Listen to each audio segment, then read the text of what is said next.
Salut, c'est Trado, content de vous retrouver pour la mise à jour de l'indice parisien. Très vilaine séance aujourd'hui. Alors en clôture des marchés US, je disais hier que j'allais tenter de viser un contact avec la Bollinger inférieure, que l'on ouvre au-dessus ou en dessous de celle-ci. Et clairement, parce que j'ai eu un mail par rapport à ça, ça voulait dire simplement que si on clôturait, si on ouvrait à l'intérieur des Bollinger, j'aurais visé un contact avec la Bollinger inférieure par un trade baissier. Et si on clôturait en dessous, eh bien j'envisageais de saisir un signal haussier pour aller toucher la Bollinger inférieure, mais dans le cadre d'un achat spéculatif. En tout cas, tous les éléments techniques militaient pour une continuation de la baisse. On verra ça un petit peu plus tard, mais clairement, c'est surtout la peur du Brexit qui paralyse les intervenants. Alors, regardons un petit peu le graphe. On en est vraiment à un point assez inquiétant. J'ai fait un petit peu le ménage, mais c'est parce qu'il faut que je rajoute des choses sur le graphe. Donc, je vais d'abord me débarrasser de ce canal orange. Vous savez, dans mon module de formation sur les canaux, je vous explique comment utiliser de manière originale la théorie des canaux, et c'est pour ça que j'envisageais un retour sur le bas de ce canal à 4177, alors qu'on n'avait que 3 points, 1, 2, 3. Il suffit de trier une parallèle à la partie supérieure et de la reporter en dessous du plus bas, ça nous donnait un objectif, il a été rallié. Je vais l'enlever tout de suite parce que maintenant il ne nous est plus d'une grande utilité, voilà. Notez également qu'on s'était inquiété d'un ralliement de la médiane de la fourchette d'Andrews, puisque ça avait déjà été le cas sur le DAX et l'Eurostoxx. Vous voyez, maintenant c'est fait. On est passé, on a touché la médiane. Je vais l'enlever simplement pour plus de clarté, mais je le remettrai plus tard. L'objectif a été atteint de toute manière. On a d'autres éléments qu'il fallait prendre en considération. Alors, j'y viens. Donc, on avait également ce gap de continuation ici qui était potentiellement de continuation ou alors d'essoufflement avec un objectif potentiel maximal d'aller chercher les 4090. Vous voyez qu'on n'en est plus très loin maintenant. Il suffisait de reporter la distance parcourue avant le gap et de le reporter par là. Bon, alors maintenant, ah oui, notez également qu'on vient de faire un T2, mais ça c'était statistique, deuxième clôture en dessous de la Bollinger inférieure. Et comme on a la Bollinger supérieure qui monte et la Bollinger inférieure qui descend, on a plus d'une chance sur deux demain de faire également une nouvelle clôture hors Bollinger, c'est-à-dire un T3.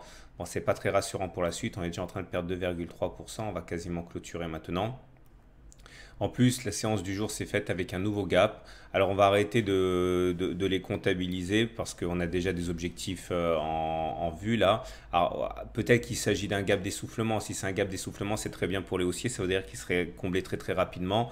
Mais pour l'instant, on est déjà avec un objectif à atteindre ici qui est à 4090. On verra ce qui se passera plus tard. Notez également le croisement fort depuis deux séances, un M7, M20. Croisement baissier fort, c'est-à-dire que le M7 descend, elle croise la M20 qui descend aussi. Ça aussi, c'est un signal de fort affaiblissement du marché. Et voilà pourquoi on a cette série de désillusions pour les haussiers. Maintenant, j'aimerais parler de l'épaule tête épaule que je voulais mentionner hier, mais que j'ai oublié. Alors, on va faire ça doucement. Alors voilà où on en est avec cette épaule tête épaule. Tout d'abord, félicitations à, je ne me rappelle plus qui, mais qui lors du dernier webinaire avait déjà mentionné cette épaule tête épaule potentielle alors qu'on était simplement en train de faire une bougie de remontée. Donc bravo à lui.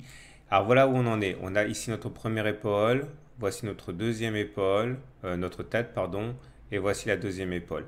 C'est activé lorsque l'on casse la ligne de coup qui rejoint en fait les aisselles là. Et en fait, elle a été activée hier, mais j'ai complètement oublié d'en reparler.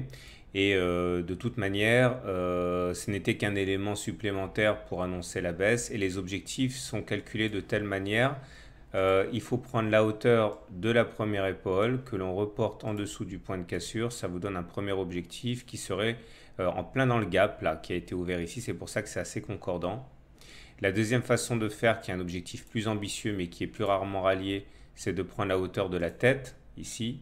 Et de la même manière, il faudra reporter la hauteur de cette tête en dessous du point de cassure. Ça donne un objectif qui nous amènerait pour le coup à 3900, hein, quasiment sur les plus bas ici. Donc c'est pas non plus des objectifs qui sont délirants compte tenu du fait que ça correspond également à des zones d'attraction, hein, qui aimantent les cours, le gap et le précédent plus bas. Si on veut appliquer cette méthode, hein, de l'épaule tête épaule, il faut mettre le stop loss en cas de retour significatif au-dessus de la ligne de coup. Alors, j'aimerais maintenant vous montrer les indicateurs techniques, même s'il n'y a pas grand-chose à ajouter, c'est toujours aussi mauvais. Hier, on avait un signal baissier supplémentaire avec le CCI qui est passé en zone de survente, hein. Ça, j'en parle dans mon module de formation sur les indicateurs techniques. Mais au-delà, pas grand-chose de neuf, hein. Ça demeure baissier, momentum sous 0, RSI en zone de survente. Là, vraiment, on n'est plus censé spéculer à la hausse, hein. MACD en dessous de son signal, donc on est vraiment pas très bien au niveau des indicateurs techniques. Alors maintenant, on va surtout se concentrer. Ah oui, bon, pour être vraiment complet, je vous remets l'Ishimoku, même s'il apporte pas grand-chose aujourd'hui. Voilà. Bon, ça confirme qu'on est en tendance baissière, hein, mais ça, si vous n'aviez pas remarqué qu'on était en tendance baissière, non, vous l'avez remarqué. Alors, donc maintenant les supports importants, eh bien c'est forcément tout d'abord ici cette ligne verte ici aux alentours de 4090 puisque c'est l'objectif du gap de continuation. On a aussi la zone de support qui peut attirer les baissiers et qui peut entraîner des situations de rachat de position à découvert, hein. Ça c'est pour l'immédiat, mais encore vous avez compris, hein, il faut voir ça au fur et à mesure. Jusqu'à présent tous les supports ont lâché, donc il ne faut pas non plus être extrêmement naïf par rapport à la solidité des supports, hein. De toute manière, tant que le Brexit, tant que le référendum sur le Brexit n'aura pas eu lieu, on va être en situation extrêmement inconfortable.